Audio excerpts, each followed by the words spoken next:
Welcome back. If you aren't already following Naked, please take a minute to do so you don't miss out on any future episodes. Each follow means so much and it actually helps a lot. If you have more than just a minute, it would be absolutely incredible if you could leave a review and maybe even share an episode with a friend. I'm relatively new to the pod world, especially new to the things that are important in the podcasting world. And apparently reviews and follows are up there on the list of importance. So I really appreciate it. Thank you so much for taking the time to do this. Welcome to Naked, where stories unfold. I'm your host, Janelle, a once former pastor's wife who exchanged small town living for a nomadic life. The unexpected change in our life led my husband and our 4 kids to traveling the world. From years of being rooted in our small town to the thrill of wandering the world, our story has been anything but ordinary. On our journeys, we've met amazing people, learnt their way of life, and heard their unique stories, which has led me to understand the profound impact of shared experiences. In each episode, we explore moments of transformation, guided by one single question: is there a time in your life when everything changed? We invite ordinary storytellers like yourself to share the often unexpected turns in life. So grab a seat and settle in. This is the Naked Podcast.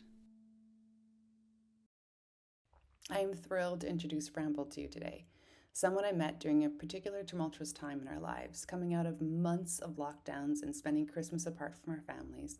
There was finally some light at the end of the tunnel when we were able to return back to work and reconnect with the world around us. During my extended stay in Canada during the pandemic, I had the privilege of practicing Ayurvedic and bamboo massage therapy, which I absolutely love doing and giving to clients. One of the best parts about doing my job is meeting new people, and Bramble was one of my new clients during this season. We instantly connected on a soul level. And though I didn't know much about her at first, it was clear that she was in need of some much needed relaxation, and this I knew how to do and give to somebody. As I got to know her better, I learned that she was navigating through some profound losses. We shared our stories openly, cried, and held each other, and talked about where we've been and what we've come through. It was during this time that the idea of this podcast, Naked, began to take shape. So, months into our friendship, I shared the idea of this podcast, and she's like, of course, I would love to share my story one day. Today, it's been years since then, and I'm honored to have her join us to share her story. So without further ado, let's dive in and hear from Bramble herself. We highly suggest you grab your favorite tea and a box of tissue as you join us today. Also, please note that today's episode contains sensitive content as we discuss the loss due to suicide. Amazing. I'm so glad you are here today. Thank you so much for making the time to come and hang out with me and just be here. I know sometimes it can be a lot to share a story and it can be a little overwhelming.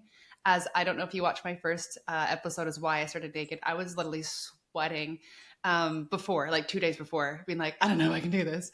So I think I just feel so honored when people say yes, because I know it's a lot to sometimes share our stories and all of the emotions and feelings that can sometimes arise with that. So today I am so honored to have Bramble here. We met kind of like interesting in a really interesting space. For those of you who have known my story, we've been traveling. Prior to traveling, I was an Ayurvedic massage therapist. And then in Bali, I went and took my training with bamboo massage therapy.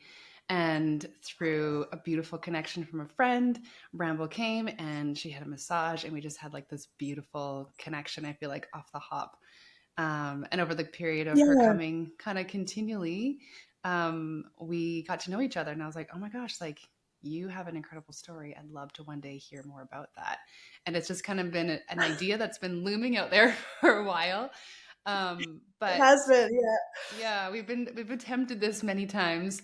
I'm so glad that finally we get a chance to do it and to be here. So before we get started, I'll let Bramble tell you a little bit about where she is living in the world, what she's doing for work, and kind of where her life has her at this point in her life. Yeah, I will try to remember all of those things that Whatever comes to you. that you just requested. I, I thank you. Yeah, I'm currently living in Western Canada, in Alberta. This is a relocation that wasn't necessarily my choice, but here we are. I've been here with my husband for since 2017. So even though it has, been 7 years. It's felt like only a couple because it was during the entire pandemic. And I would say 2017 was when everything kind of started to change for me quite dramatically. So here I work as a visual artist. I'm multidisciplinary in that I do silversmithing and goldsmithing and sculpture work and visual art, textile work and ceramics. So my primary gig is working in jewelry, but I also do the installation work with my visual arts. Which is Is that amazing. I everything? remember coming to see, yeah, that's Oh, everything. I mean, that give us a little like snippet of who you are. You're an incredibly talented perfect. artist. I like the few times I got to come to your shop, just like, oh my gosh, like, wow, like you're just so gifted and so talented on so many different like levels and layerings. It's not just one. It's like, oh my God, you did this too, and you did this too. Like, just fascinating. I just always and following you on Instagram, I'm always like, wow, she did that. Like, that just came from her That is brain. very That is super kind of you, and I love the mantra or the saying, "Jack of all trades, master of none." But the Hmm. full one is because it's about, it's more about wanting to experience as many things as you can rather than being Hmm. pigeonholed as one thing. So it's actually not a slight, which is a common misconception. And also, I'm so surprised that it took me 47 years to figure out that I have ADHD, after realizing how many things I work in and how often I jump around. I can't believe that diagnosis took 47 years. So, yes, thank you. Do you have like a favorite when you think about it? Is there one that you feel yourself drawn to, or do you kind of just maneuver between depending on the day? I'm inherently just a really moody person, so like, and I'm also like, punk rock. So like if I have to do something, like if I'm hired to do a commission of some sort, I want to do everything but that commission. So it's I Mm, never really have like a love of something specifically. It's the push pull of things, right? So I love ceramics because I can, you know, just put my hands in the earth and feel this like this cathartic movement, mm. as compared to like jewelry, which is like, metal and hard and you have to work against it. So I think that there's just different things that work for different times. Yeah, that's true. When did you kind of find yourself weaving into the arts? Like what at what stage in your life you're like, no, this is what I want to do? Oh my god, like 4 years old. I like I've I've I've always had some form of art happening in my life, and I was fortunate and unfortunate to be in high school in the 90s. Um, but one of the things was that there was this thing called the Year 2000 program that they were piloting across Canada, and it allowed you to um, pick your coursework and work at your own speed. And because Okay. I had most of my credits, I was able to do my last 2 years of high school basically doing all arts, uh, Wow. design, commercial art, fine art, and just like dive into all of it and work at my own speed. And so I think like probably around the age of like 16, 17 is when I was like, this is the path. This is where I'm headed. Wow. And when you got out of high school, was that kind of the line that you went towards? You're just like, this is what I know I love to do, and you were able to kind of move into that going into I guess like when people say starting, your life after high school, were you able to kind of just move into that, or was that something you had to fight for in a way?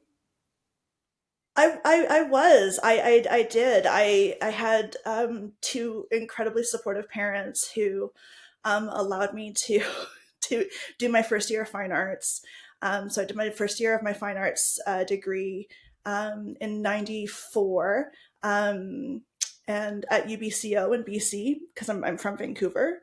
Okay. Um, and I did that and realized that, I think in hindsight I've realized this, that I was way too young to be in art school, in that I'm learning, some really great structure and technique, but I don't have enough life experience to make really profound work, right? Like, Mm. you know, asking why I created something, like my answer would be because that's the only paint I had. Like, it just didn't, it wasn't rich with experience. And so Right. I didn't, I didn't quite find the connection to art. So I actually left after my first year, took some time off, and then went back into school for design and formation because I didn't quite understand how to make a living as an artist. Mm. And I didn't think that I'd be taken seriously at my age. So design seemed like a better fit, especially in the late 90s when graphic design was changing dramatically. So I went and I received my diploma in design and formation instead. Wow.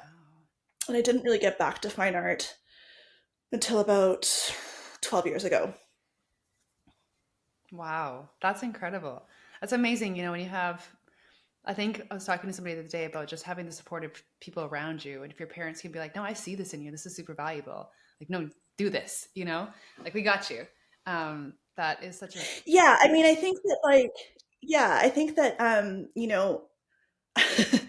named Bramble. Like, I feel like if you have parents that are going to name you something like that, like you're not going to become an accountant, right? So, like, they kind of set me up for this, so they Mhm. kind of had to be on board for it too. And Yeah. I also, you like, um, my dad is actually a musician, and he worked in psychiatry for decades, but Wow. is a musician, and even in his retirement is a fantastic drum circle facilitator, and really blends therapy with music. And my mom was a very talented artist that was too scared to pursue it. Mm. So I think that it was just one of those things that like was encouraged, but also like in a very like I had to be smart about it. Like I Mm. didn't come from a family where I could just like live off my parents and paint, like Yeah. there had to be some sort of like business sense in there. So I think that that's why I kind of abandoned it through my 20s and early 30s. So I could, kind of gain experience, gain stories, and also Mm. have some sort of business acumen, which the art world does not teach you, especially art Mm. school. Yeah. Yeah. Wow. That's incredible. I'm just so inspired by people that, yeah, like pursue their passions, like doing the thing that like makes them feel most alive.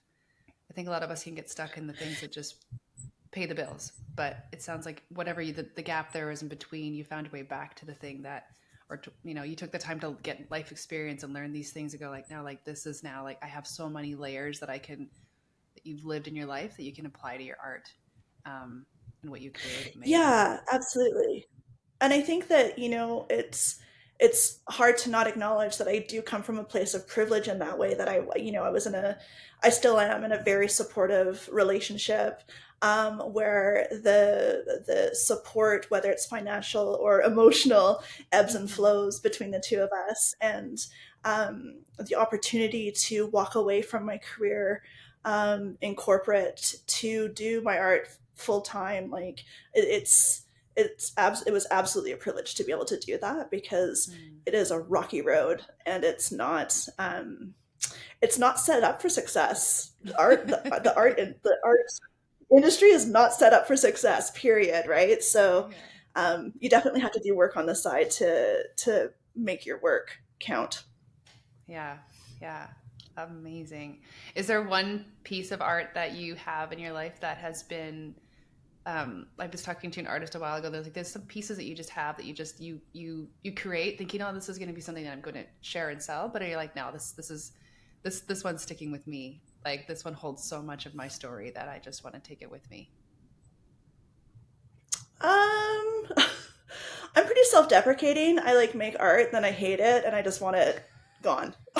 like, like I'm over this. Like, I want this to go. But yeah, it's a we unpack that in therapy quite often. But I think that the one project that I keep returning to, and that I don't share with anybody at a very serious level. Like I talk about it, people know that I'm working on it. Is that I'm constantly, not constantly, but like over the course of like the last maybe 6 years, I've been working on a tarot deck, and so the artwork for that I have kept really close to me, um, and it's changed and evolved in so many different ways, and uh, I keep creating these like gallery type experiences that could happen around it, or this like reveal, and then I pull it back and I'm like, nope, this is mine, this is mine for now. Yeah. And so I'm not too sure that I'll ever share it, to be completely Mm. honest, but yeah, I would say that that's probably the closest thing that's like mine and not anybody else's. Yeah. Just kind of keep that to yourself. Yeah. Yeah. Well, I have to ask you today, what are you drinking? Because I always like to ask my guests, like, thank you for being here and thanks for sharing this space with me. But also, what are you drinking? Okay, so again, ADHD, multiple drinks, that's like a thing. So I have my pineapple bubbly Ooh. and my Earl and my Earl Grey tea, a mug of Earl Grey tea with cream and sugar. Ooh. I was just gonna ask you, is that like a latte you Hmm. have that looks like an Earl Grey latte? I've actually been getting into those lately. I put Yeah, it looks a bit pale in it's darker. It's not just cream, I oh, okay. promise. It's there's a lot of tea. It's like What this are you cream, and then drinking? I got some tea. I'm just simple today. Yeah. I have some lime and hot water, just something simple. Oh, But I have nice. it's kind of soothing. We have actually a lime tree where we're living in our house here, and so as they've been like just they've been falling to the ground, I'm like, oh my god, I'll just it's just handy and delicious. Um, but Awesome. like you, I've been on Earl Grey like just binge. I've just been like Earl Greying everything. I love putting a little bit of vanilla into it with a little honey and then like some frothed oat Hmm. milk or something. And I'm like in heaven. It's just Hmm. the drink designed for me. I don't know why I haven't found it up until this point, but man, is it ever good. I love it so much, and I returned to it. I was in Berlin last September, and they have it's called Earl Grey Gold, and so it just has a little bit less bergamot in it, and it's like Mm, just a little bit softer, a little bit milder, and I could not get enough of it, and I can't find it anywhere in Canada. I've never, yeah, like that sounds, I got to go to Berlin, I guess, to try that because that sounds Yeah, good. you're close enough. I could just make a trip over there. Yeah, just a little day trip to Berlin, no problems. No big deal, you know. No, I'll definitely have to try that. I've been trying like I've been a chai lover for years, but I've been trying like some really everywhere I go I try to try chai because I just love it. And there's that really Yeah. authentic where it's like oh like the you can just taste some of the different tones in it and just like oh this is the best. But when we were try flying through through India years ago, only made it to the airport because it was like a stopover. We had like a 16-hour layover or something, and there was this really beautiful tea shop in the airport, and I was like, oh, okay, here. And so I ended up trying some. It was like anything I've ever tried in my whole life, and so I ended up buying a container and be like, this is my little sacred chai I'm taking with me everywhere I go. But I've since Like ran out of legit it. Yeah, chai. yeah, this is Yeah. the real stuff. This is not going anywhere else with me. Yeah. I remember being in India and having like actual chai for the first time, and being like, okay, this is what it's supposed to taste like. Yeah. I Oh, not so understand. sweet. Yeah. Yeah. Yeah. Yeah, And it's like not a just so sugary much syrup. more mild.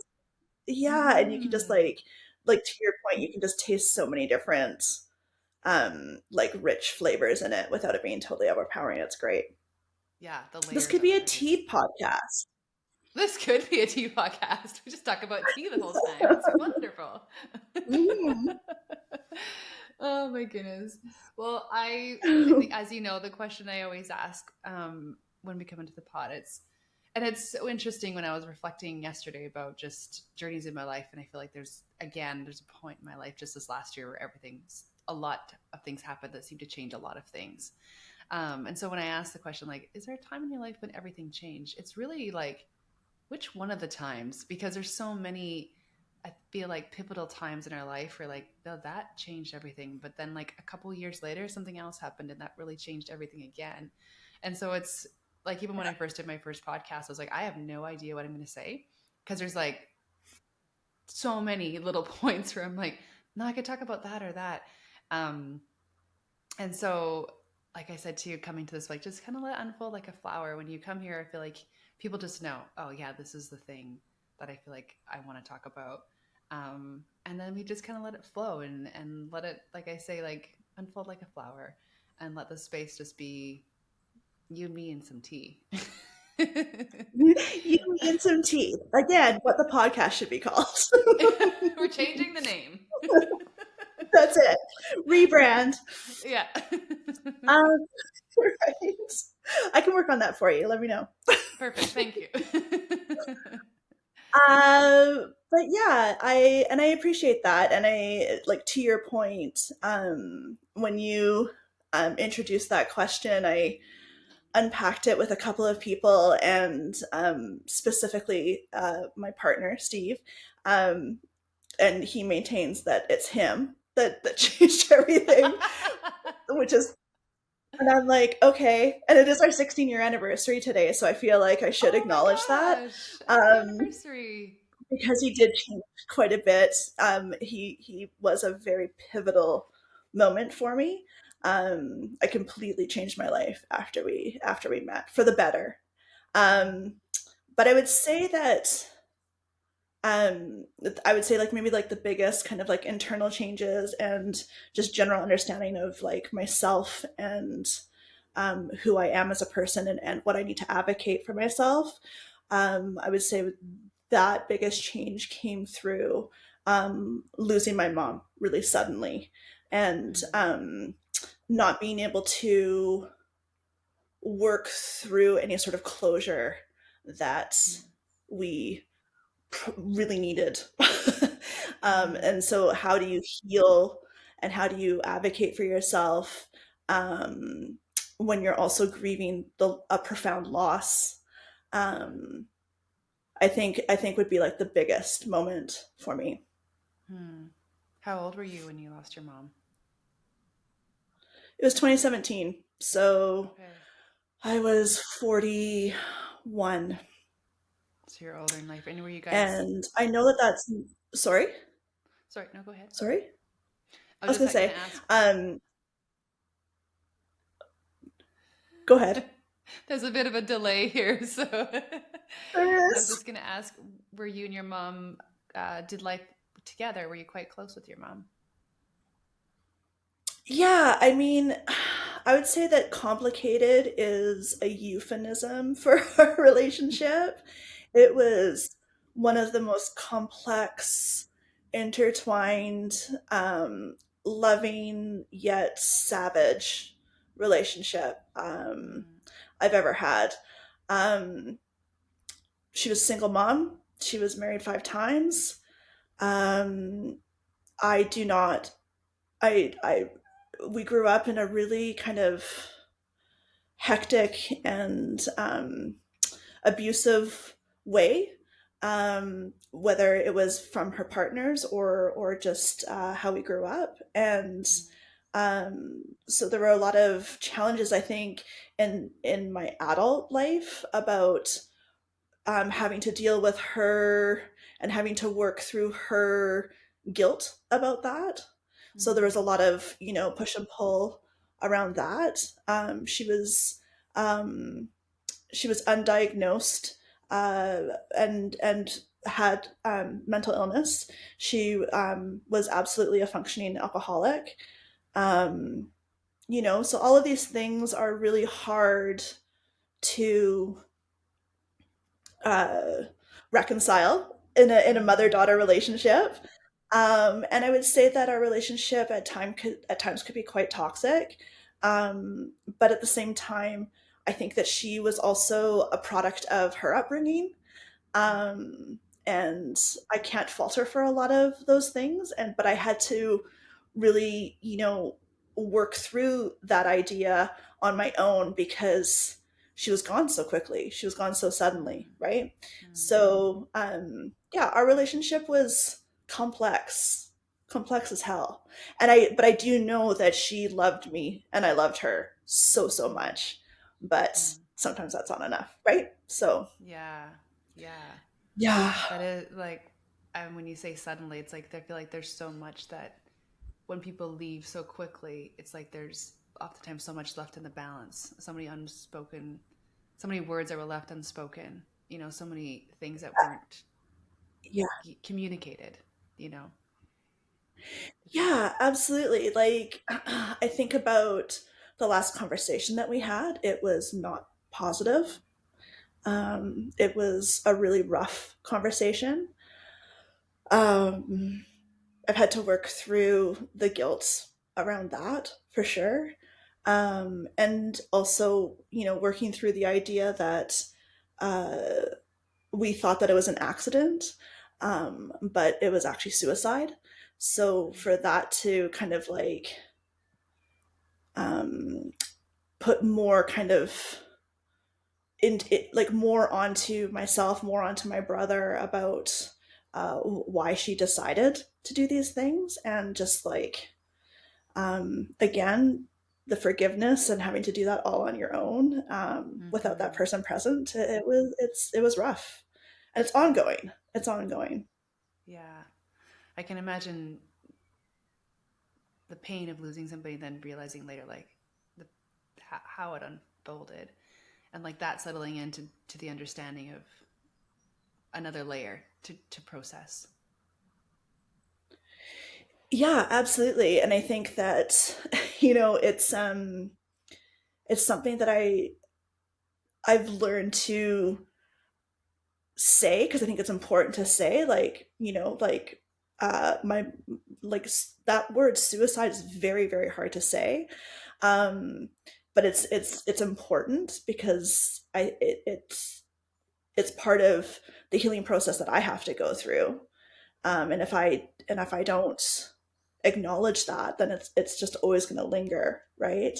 Yeah. um and I'm very comfortable talking about these things that have happened. My mom's death, my brother's death as it relates to my mom's suicide, like all of these things. But I'm not super strong at like talking about how it's affected me personally and how I've worked through it.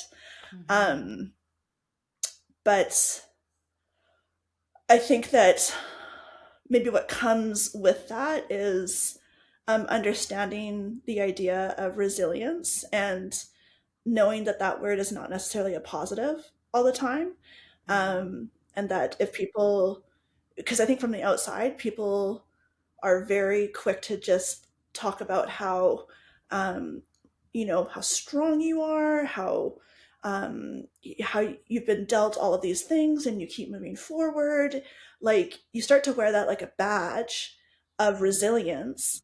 And what actually happens is that you're not processing, you're not healing, you're shutting down, you're pushing shit down, you're not Mm-hmm. dealing with it at all. And on the other end of it, there's just so much more complex things that you'll have to work through if you don't go through the process of grief. And so I get worried of when people use the word resilient, um, Mm-hmm. because I think, especially as women, um, it feels like strength.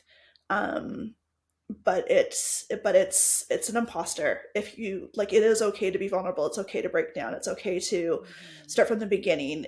Like you can't use resilience as a crutch if you're not doing the work Mm-hmm.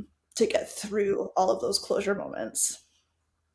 Do you feel like people's like I feel like sometimes people don't know what to do in these times. They don't know how to say things, and so it's like you're so strong, and like look at how you're getting through this.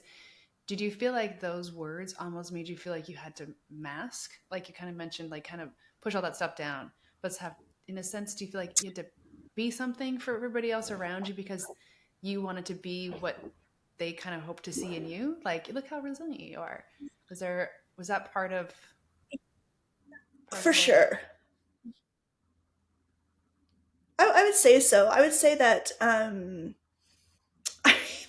maybe not actually. Like I think that if people were saying that, I mean, I had a lot of anger. So if somebody said that to me on the wrong day, in my head I'm like, get fucked. Like, you have, like, like, yeah, and I apologize for that, and I understand, like, I now understand that people don't know how to react, and people don't know how to experience grief. um and that uh it wasn't until I hate to say it, but it wasn't until the pandemic that I was able to start having real conversations with people because they were actually experiencing significant Mm. loss, whether it was of a job or of like just basic freedom, choices, those types of things. Like, um, it, I felt that there was like this collective coping that I was able to tap into a little bit better and have, like, more meaningful conversations with people about it. But I think that when people would say, "You're so strong," and "I can't believe like you're able to get through this," like, sure, I don't fault them for saying that, because what the fuck else are you supposed to say? Yeah. Truly, like, what are you Yeah. supposed to say when somebody is like, yeah, so um my mom committed suicide, and then my brother fell off the wagon after being clean, from heroin and alcohol for 7 years, and then he died in his sleep like 3 years later, and that was my entire support system, because those are the two people that I grew up with my entire life. um Mm. what do you have to say to me? Yeah. Like, you know what I mean? Like, Yeah. I was the one in the room that people were like, "Oh fuck, like, I don't know how to even talk to her," right? Like, so I had to kind of be the person that was like, "Yeah, this happened to me. I have extremely dark humor about things. And so what I would do is I would mask in the like in the absurdity of like being dealt this hand after having like a long run of not losing anybody. Like, my grandpa didn't die until he was 92 and he was like Wow. 280 pounds. Do you see old men that big? Like, never, right? So, like, I've never lost people, right? So here I am, like, Mm. trying to just like deal with that and keep my friendships, and being worried about them more than I'm worried about myself. Mm. So I guess that would be my mask, is like, don't leave me because of all of the tragedy. Like, please don't leave me. Yeah. I'm not going to be a sum of my grief.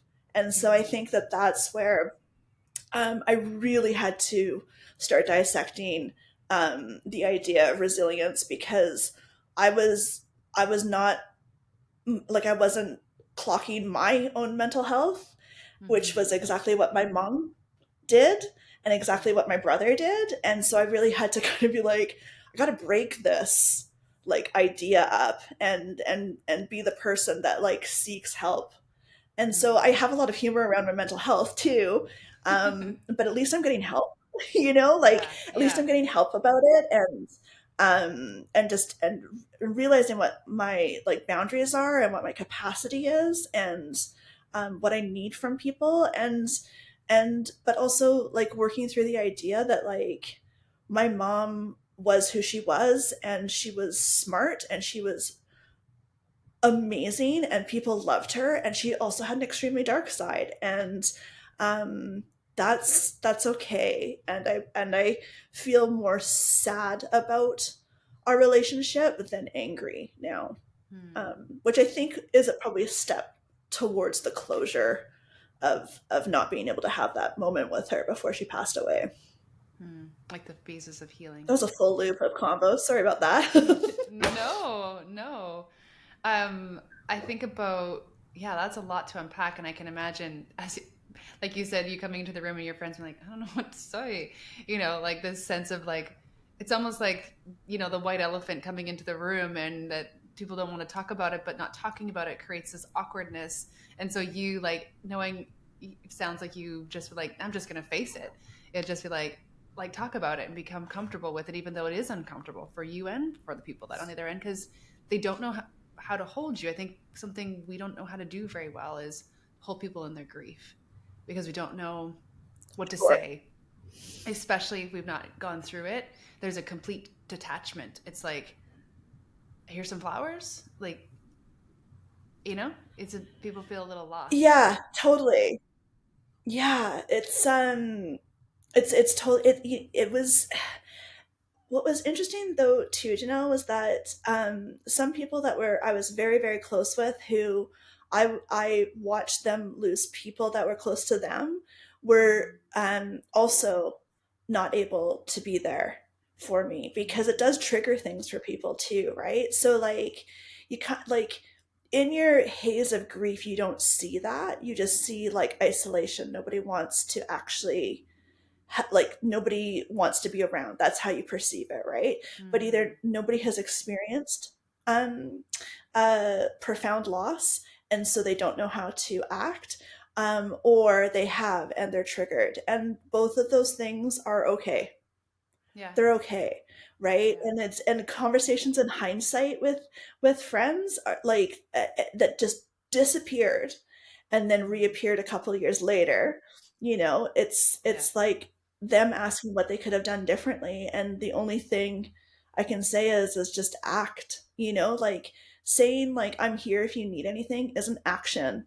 You know, and this is not me like coming down on anybody, this is just something that I've learned like, Yeah. you know, Totally. is that like they don't you don't fucking know what you need. You don't like No. you don't know what No. you need. You can't your brain is like this wild and wonderful thing protecting you through your grief. You can't it's too busy doing that it can't think like you need groceries. You Right. need to go for a walk.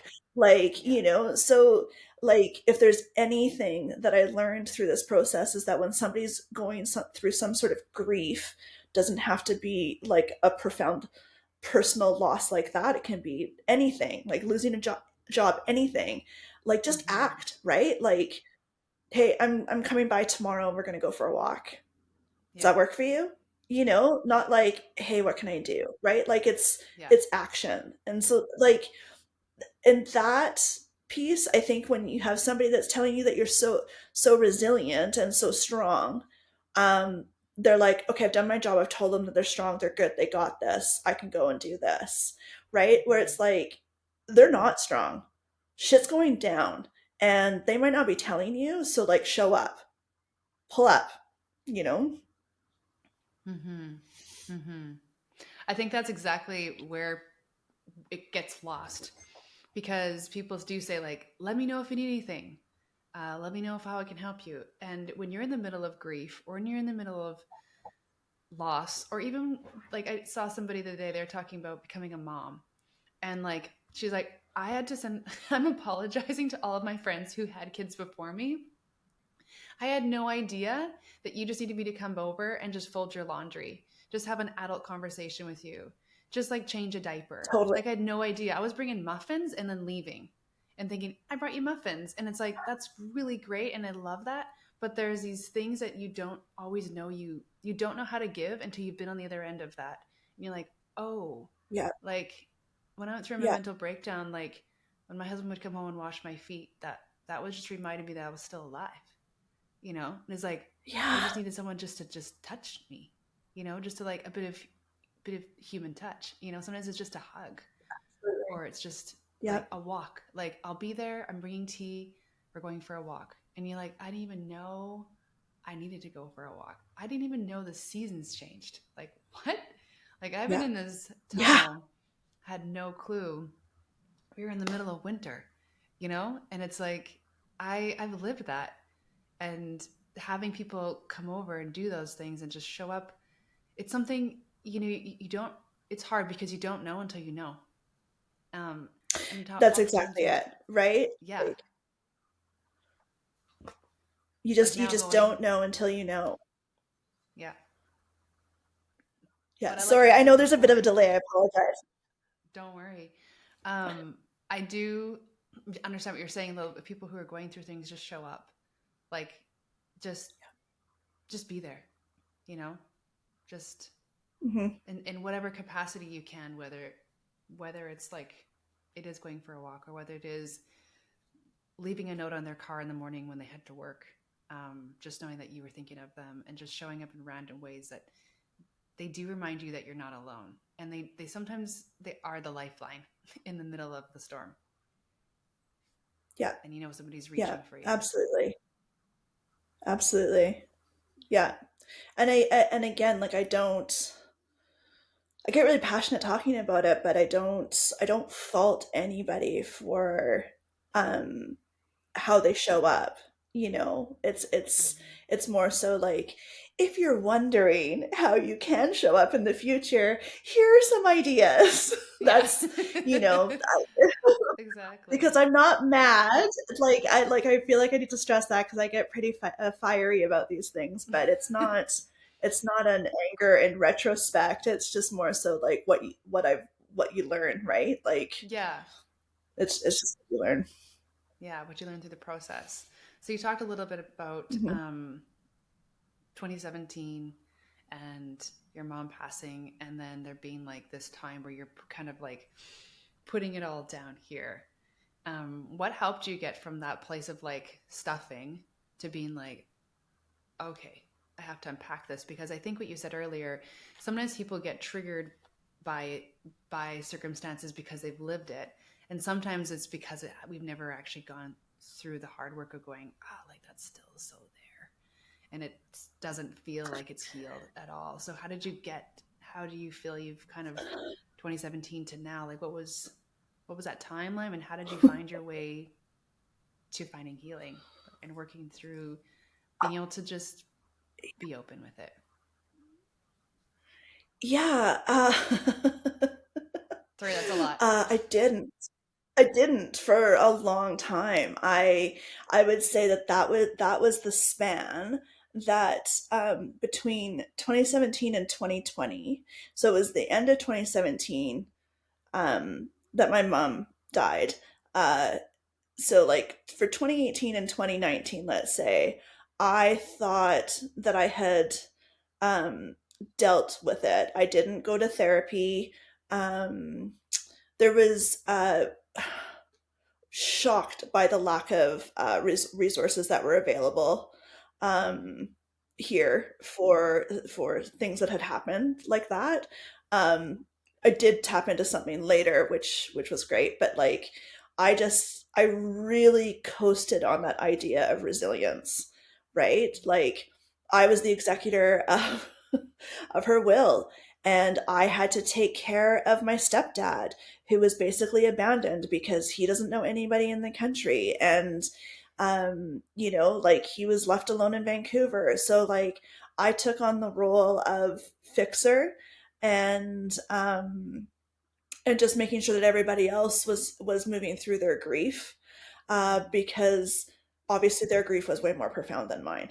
Like that's how I felt, right? Like he lost Mm-hmm. his wife. that Right. is that is horrific. So I need to make sure that Bill is okay. I need to make sure that her will is executed properly. I need to make sure that my brother is good. You know, like all of these things took more priority um over my healing because I was good. I was fine. My Mm-hmm. mom and I had a complicated relationship, and I'm really upset that it turned out this way, but you can only help people who don't, you can't help people that don't want to help themselves. That's what I kept telling Mm-hmm. myself. Can't help people that don't Mm-hmm. want to help themselves. Right? Like that's how I got through it. Fuck. And I totally thought that I was good, right? Like I was Yeah. like, resiliency is like just tattoo it on my forehead. I'm the boss. True Capricorn. Mm-hmm. And then and I, you know, I was working on my practice. I moved into a new studio. Um Nobody knew about my past. So I Mm-hmm. essentially got to just be Bramble with no trauma, right? So Mm-hmm. that really helped the idea of nothing's wrong, because Right. nobody's like, "How are you?" You know, every time I go back to Kelowna, it'd be like, "Are you okay? Like, what can I do for you?" And it that really, if that made me uncomfortable. It doesn't anymore. Those are my closest people. They're like my ride or dies. But when I was unwilling to experience like the grief that I was supposed to, it was really hard to be around them. um be around people who knew my mom, knew the relationship I had with my mom, and all of those things. So it wasn't actually until my brother passed away in July of 2020 that, again, super sudden, super tragic, super unexpected. Um, that I was like, oh, I'm not done grieving my mom, because I like was trying to grieve my brother, which was very, I was devastated. Um, because of my brother. Like we went through all of this together. Um, but I realized I wasn't finished grieving my mom. I was still so fucking mad at her. I was so mad at her. And a lot of that came out of my brother's passing because, again, they were correlated, you know? Like he was having such a hard time with her passing that obviously informed his choices over the next few years. And my dad was so good at helping him as much as he could. And but again, like, you can't help people that don't want to help themselves. Like, it just it just was really profound. So it wasn't until I lost both of them that I realized that I had not done the work at all. And I was a fucking mess. And so I had to just completely start over with the grieving process. And that's when I got my doctor involved, and she immediately had me in crisis therapy, um, to help me with just basic, like, daily uh, rituals, and like, just like, how to like care for myself through anxiety, like just finding out all these things, and like having those resources to kind of just like get through the days. And that's when I was improperly diagnosed with depression, because I don't have depression, and anxiety, which I have symptoms of anxiety because I'm actually ADHD, which is what I was finally Mm. diagnosed with recently. But like, put on numbing medication, which again did not help the situation. So I had to do a dance with that. But really deconstructing the idea that, one, it's okay to not be strong. Two, that you have to advocate for yourself because nobody else is gonna fucking do it for you. Um, which is the step that, like, it seems like everybody in my family has missed. And three, um the grief doesn't go away. It always stays at the same capacity that it is, but you are able to grow around it, if that makes sense. Like, I think I expected grief to just disappear. Like, if I think about it, I think about it like, just like shrinking and being gone. And I Right. think that once I kind of understood the idea that it is a massive hole in your soul that's not going to go away, but you have to learn to work around it, that helped. Definitely my anger and acceptance with the situations. So I was able to, yeah, so it was a very, very long road, to answer your question. Very Yeah. long road. And I think that that's the time that I met you, was like right after my brother had passed away. That's And right. and I think that like, um I realized that I really experience trauma in my body. Like, it's very somatic for me. Um and so that, like, how do I work through that idea? um and you were a phenomenal help with that. And yeah, just like prioritizing my wellness, so I can. It's a very simple concept. Like if your cup is not full, you can't fill anybody else's cup, right? So Mm-hmm. like I had to really go back to one of my 17 cups of drinks and make sure that they were full, and so I could be there for other people again. Mm-hmm. What is the one of the Was things that you can that think back of that was part of filling that back up again? Like, that's a lot. That's a lot of trauma and a lot of like sudden grief and pain, and I can imagine so many questions and, like you said, anger, and like the idea of, I love the way you put it, this idea of like, it's not like the grief is just going to shrink away. You're not, it's not going to just like end up just gone. It's not, that's not the goal. The goal is to realize like that you always feel that loss, you always have that grief, but how do you work and how do you live around that and not live in it? um yeah? so And how yeah, I do you think not just put walls around it? Like you have to address it. right.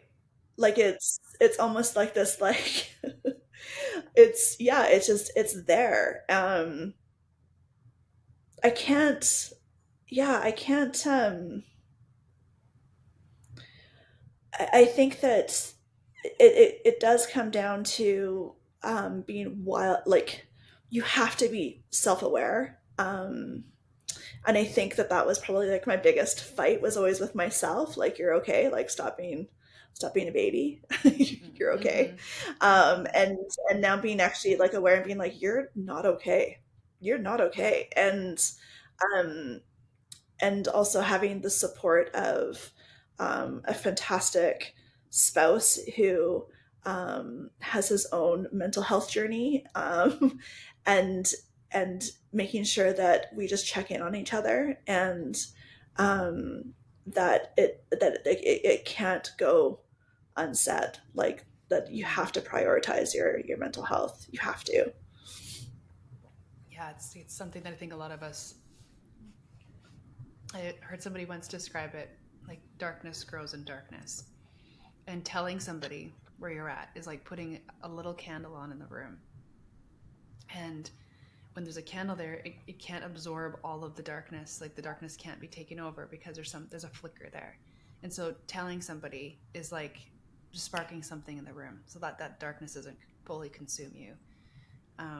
Which I think Yeah, is, we're getting better at talking about these things now. I think when I was a kid, when our parents were kids, I think these are conversations that were never had. There's so much shame wrapped around these thoughts, that people wouldn't go there. It was such an uncomfortable space where I feel like people are becoming a lot more aware of that, and a lot more health that's been put around the idea of like, yeah, like it's okay to not be okay, but it's not okay to stay there. So how do we help you into this space where you aren't consumed by dark completely?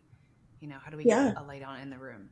You know, yeah. it sounds like you had to do that with filling up these 17 cups. It's like realizing like I'm only one person, and going into this like, okay, I'm going into the doer mode, like making sure Bill was okay, making sure that your brother was okay, making sure that everybody that was had what they needed to have, that they were had the supports, and you were the pillar underneath all of that, realizing that like the pillar's pretty weak actually, and it's kind of crumbling, and I'm trying to like hot glue, duct tape Oh, something you together. froze. Can you hear me? Oh, you froze there for about 10 seconds. Okay.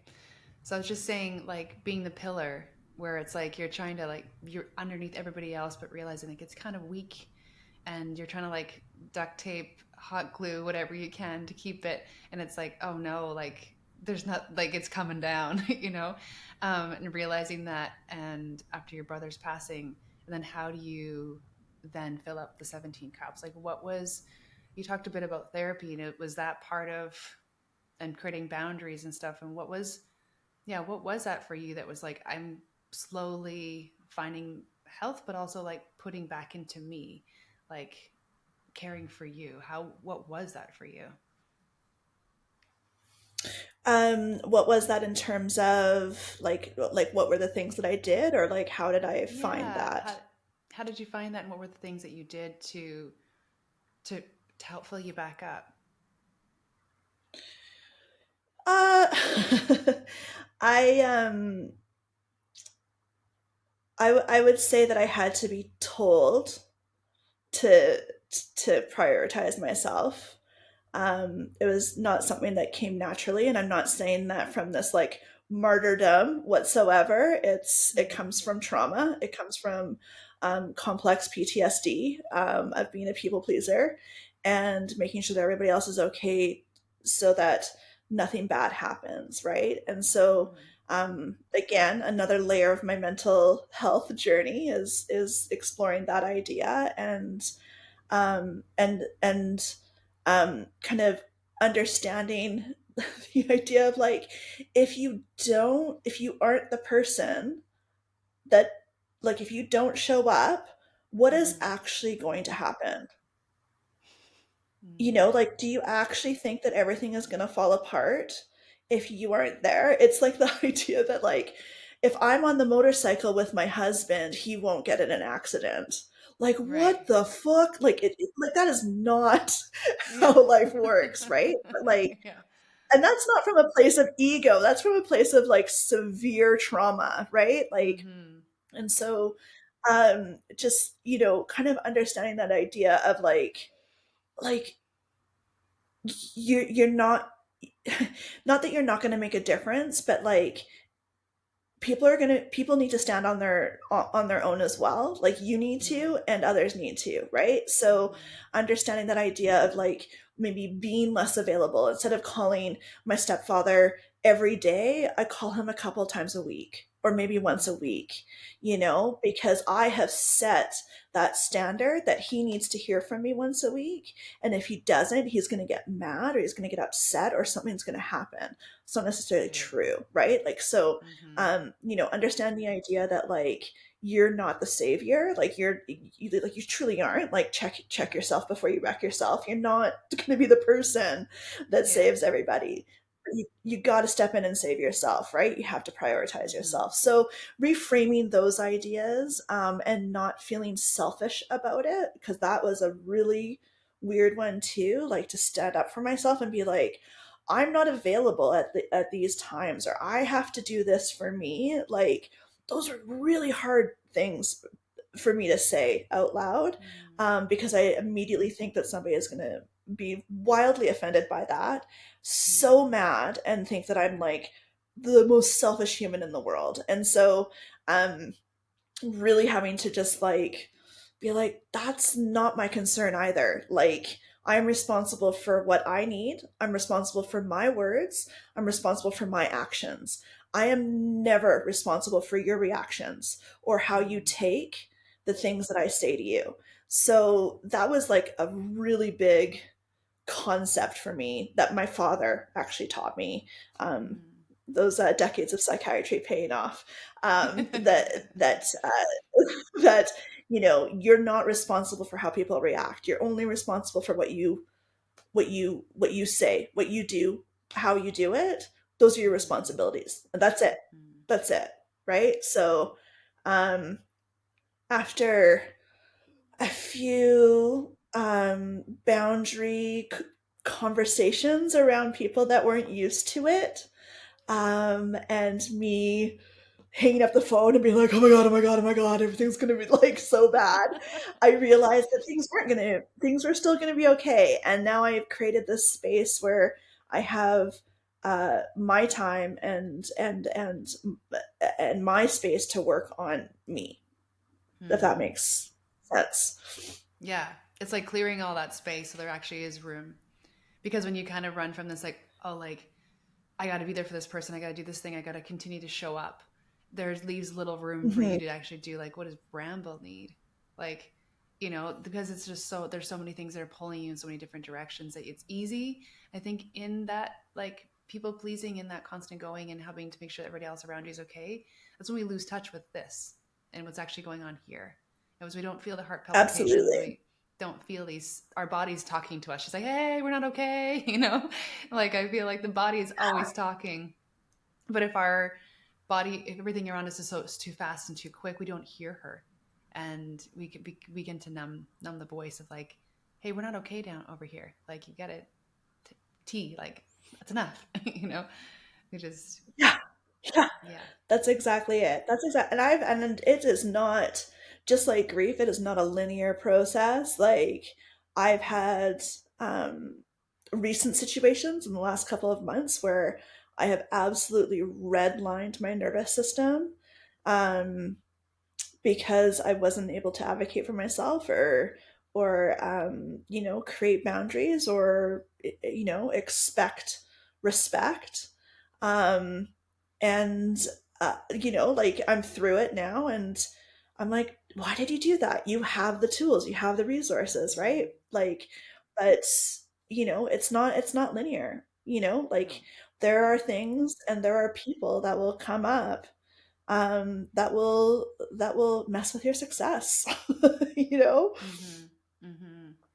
I think it's really easy to once and from my own experiences, once I feel strong and feel like, okay, I'm doing a lot better, I sometimes let my guard like go down a little bit, or like the things that I know are really things to protect my peace. Like I think that I heard this title or this quote, you have the power to protect your peace.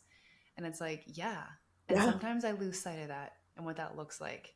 And it's like, I feel like, our life is kind of like over the course of growing up in your teens and 20s and 30s, we kind of can kind of make this track, like a train track, if you will, where it's just like it's really padded down. It's really always gone one way. And when you get off that track Mhm. and you're now making something completely different, sometimes it's easy to like, you're back over and like, oh, I'm back in this lane that I had worked so hard to get out of. Um, that Yeah. it's and it's easy to not notice it because it can happen over a period of time gradually. I'm like, oh no, I learned this though like 10 years ago. What am I doing? I got to get back into this lane that I know is much healthier for me and mind, Yeah, body, and and soul. I 100% agree with that, and I think that um, when you grow up in chaos and turmoil and drama, for lack of a better word, Mm-hmm. um, it's harder to identify it because you have your mechanisms to get through it, right? Mm-hmm. So to your point, these are things that you learn to not be that way. Mm-hmm. Like that is a new muscle flex, right? Like that Yeah. is something that you have to like literally be cognizant of because you don't have that inherent peace that wasn't afforded to you when you Mm-hmm. grew up. So like you have to like really be cognizant that that is something that you deserve and but you again you have to put the things that you've learned into place to be there, Mm-hmm. Mm-hmm. or you just fall off the Exactly. track because the chaos is what you know. Yeah, and sometimes that feels comfortable, right? It's like not comfortable in the sense of it feeling good inside, but it feels like familiar, you know? So it's like this is a familiar space, Yeah, and it can be easy to sit back in that place yeah, and be you like, know you know how to respond to it. 100%. Yeah. Yeah. Yeah, It's just yeah, very easy to exactly. get back into that. Um, if you were talking to somebody today who, is talking to Bramble in 2017 or 2018 or even 2019, who's going through something like that, what would be something you would want them to know or hear? Like if they were in that situation, Yeah, what would if I they want were them to you, know like as going as Bramble now? yeah, like with the loss, and I think a lot of us feel loss in different ways, and sometimes it is sudden. But what would you want, yeah, younger Bramble to know, or somebody who's sitting in a space right now who's maybe living that out right now? What would you want them to know? To not isolate yourself, to really not isolate yourself, and um, that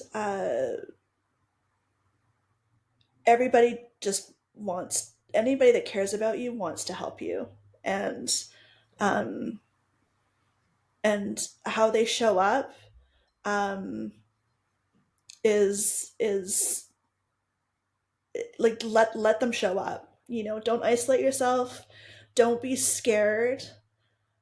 This is the best advice that was given to me right after my mom passed away. Don't be scared to take up as much space as you need in any room that you're in. Hmm. And I didn't know how to be that because I was still worried about how people were going to perceive things because it just everything was so dramatic. It felt like a movie script. Like it wasn't like, Hmm. the typical losses that I still felt uncomfortable doing that. But had I done that, I would likely have had a better understanding of of um, of just like how to be around people and how to accept help from people and to not just like isolate. If Hmm. that, I yeah, like it's hard to understand because I do feel like that there were a lot of people around.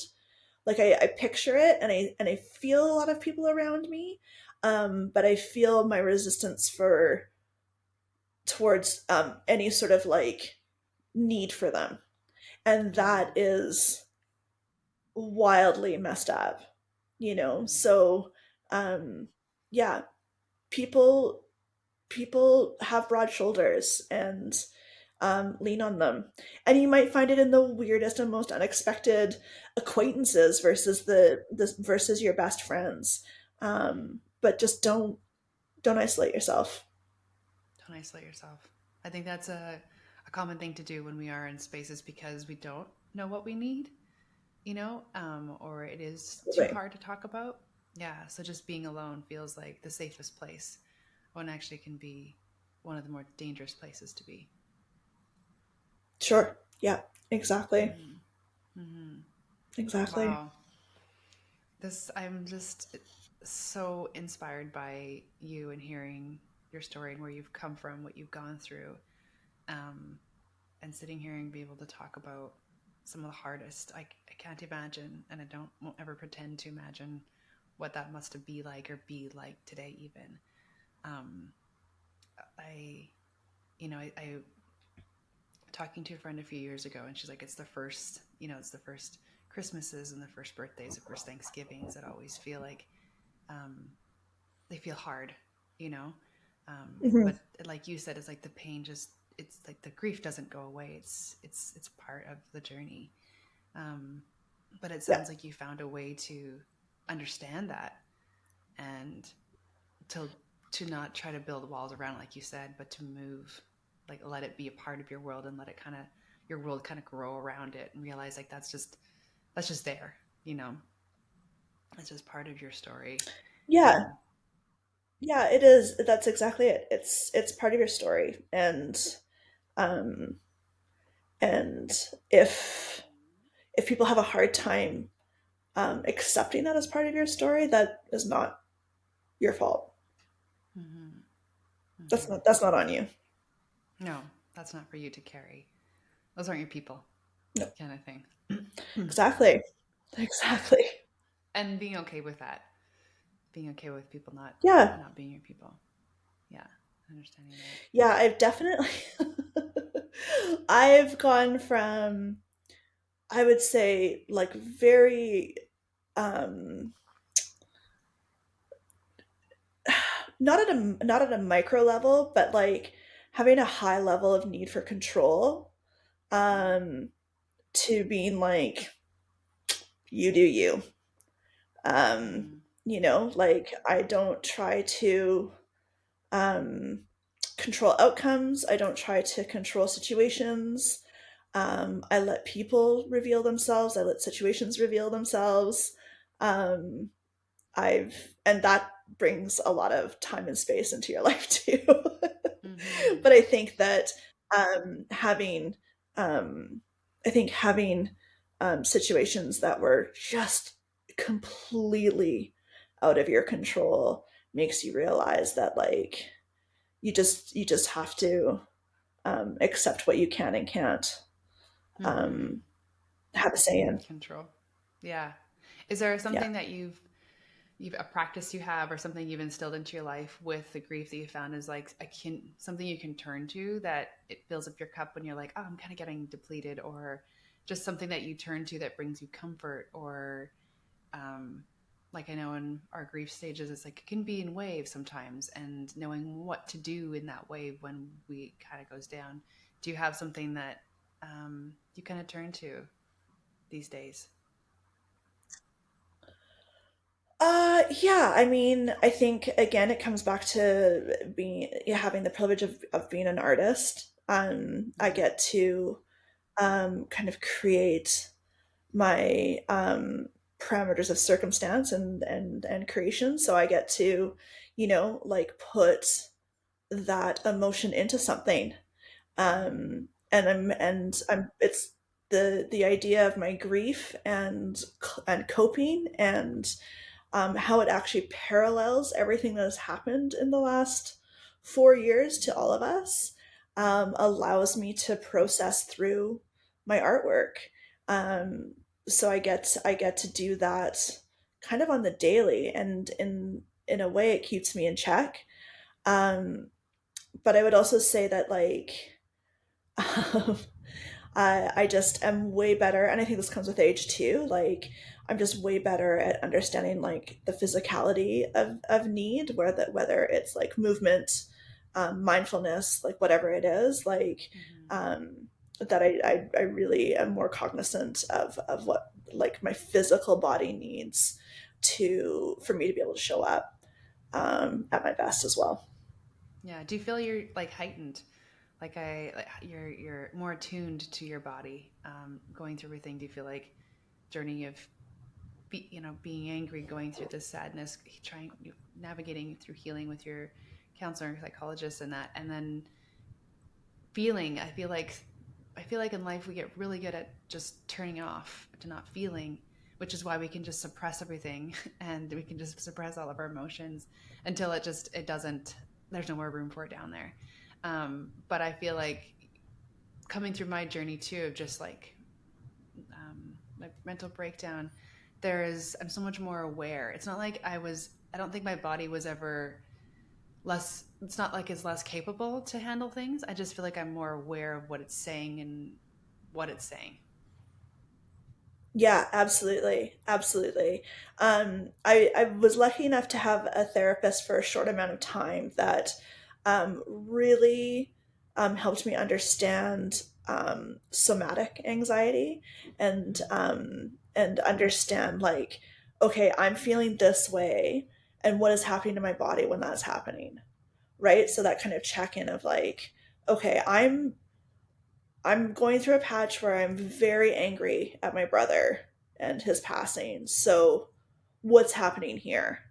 And so like understanding those like connections of like where I hold pain, where I hold um like those kind of ideas, like it has helped me immensely. Um I yeah, like I can't explain it without sounding like too esoteric about these ideas, but like after a particularly rocky few months emotionally, I went into my new masseuse because you left me, and, and she was very aware of like my I felt like my body was falling apart. My elbow was messed up, my shoulder was messed up on my other arm. These are like integral movements that I need for my practice. Like I literally thought I was falling apart, and she worked through it all, and she's very like very grounded, not super, um, you know, like it's very like this is the muscle that connects to this, so that's why this nerve is this. Like it's not, Mm. it's not like here's your emotional trauma in your shoulder, but like she went there, and that was something that was a first for me to hear her talk that way. And I saw her 10 days later, and she's like, your body is completely different, because I had 10 days away from this like this like intense uh like like this closure of this like emotional kind of like downfall that it to me, it just secured the idea that your body holds these things and you have to Mm. be so aware of it. Um, and it's so wildly interconnected that I think that people, they just don't realize how connected it is. It's actually really crazy, like how everything is connected. I mean, I've heard it many times, like everything is connected, but it's like, no, your body is like she holds score, you know, and she knows what's going on. And I think I went through about, let me think, like maybe about 13 years of extreme back pain, like not really knowing what was going on, just knowing after I had my fourth baby, I would have these episodes, if you will, every probably 3 times a year where I couldn't get out of bed for 2 to 4 weeks. It was just extreme. And it was just Brutal. it yeah, it was horrible. And I'm like, I would see a doctor. I went and saw like a surgeon, and they're like, there just didn't have really a lot of answers. Like, well, it looks like an arthritis. You have a herniated disc. Like, there's a couple things, but we don't know that surgery is really going to fix it, and just not really any answers. And it wasn't until like a year and a half ago I got a hold of this book, and it talked about how suppressed emotions oftentimes show up in your body, whether it be through your shoulders or lower back. And even people who have had like back surgery and they're like, this is going to fix it, will have this reoccurring, and it's it's dealing with this thing on the inside. And I'm telling you, it's a crazy thing, but since I sat with that and really worked through that, I haven't had any back relapses or any back pain. And it's like, I think it was, yeah, it was a year in February since I had a back relapse. So a little less than a year and a little over a year. And that's something that was just in cycle for me. And I got so nervous around it because I would be so afraid to lift a weight or lift something in fear of this, but realizing, like it's all like internal, what's happening. Like my body's responding to like internal suppressed emotions. And I'm just like, wow, like I felt sad to know that I had gone through all that pain for so long. And I thought like kind of silly, but Without, also felt like, yeah, right. you know, but also being like, wow, like this doctor who talked about the stories of these people that he worked on, and he was a back surgeon, to realize after so many years of practicing, it was like 30 years, he's like, I realize I'm dealing with the same patients, we're going over the same thing, but it's actually, we need to do something different, which is when he went into this whole looking into what do suppressed emotions do to your back and do to your body. And I was like, oh my goodness. Like, yeah, we hold it all. Real. Yeah. So it's crazy. It's what you said before, like getting it out, being comfortable with being like, yeah, like I went through this and it was difficult, but that's why I created Naked. That's why you and I are here, is so that you get to speak into somebody's life who maybe is afraid or doesn't know if they're alone, because oftentimes we sit so alone and isolated that we get consumed by all the darkness that a lot of us don't find our way out, and it's a battle that we sit in Yeah.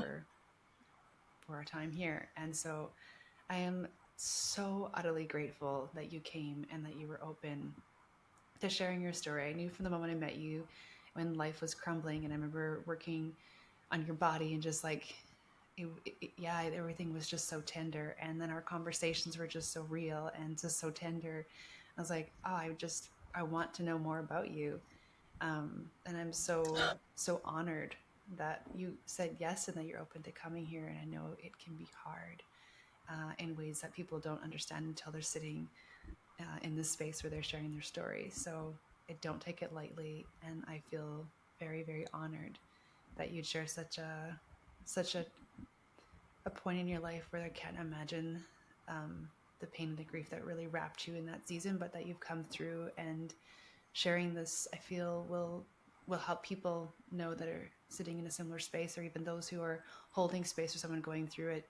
Just even your words of like, just show up, just be there, just take them for a walk. Um, it's stuff we don't know, and it's things we don't understand unless we have someone tell us. So I really, really appreciate you taking the time to be here and to share your story. It means so much to me, and I know that our naked listeners will be holding this story in their hearts as well. I appreciate that. I am so grateful. Thank you for the invite. And I'm so glad that we connected when we did, Mm-hmm. because you sharing your stories with me made me feel like it was okay to talk about really difficult things. So I really appreciate that. No, it was just, yeah, we felt like we just kind of had a connection right at hello, you know?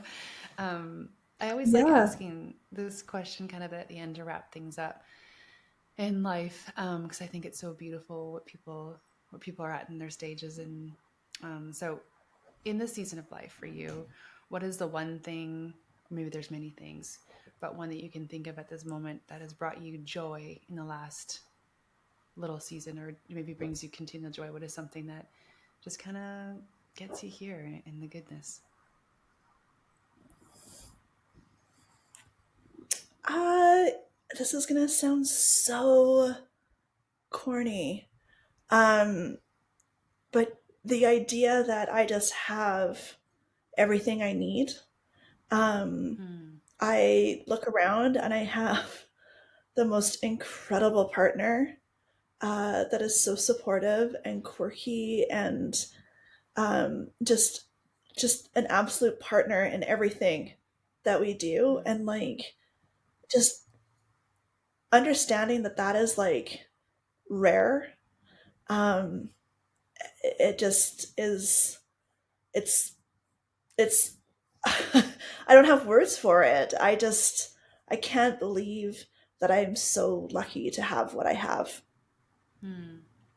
And the amount of joy that I have in the just the opportunities to go for a ride on the motorcycle with him, or play video games, or make fun of our cat together. Like, I know these all sound super inane, but like those are really special things that I hold on to now that I know that things are so fleeting. Hmm. Hmm.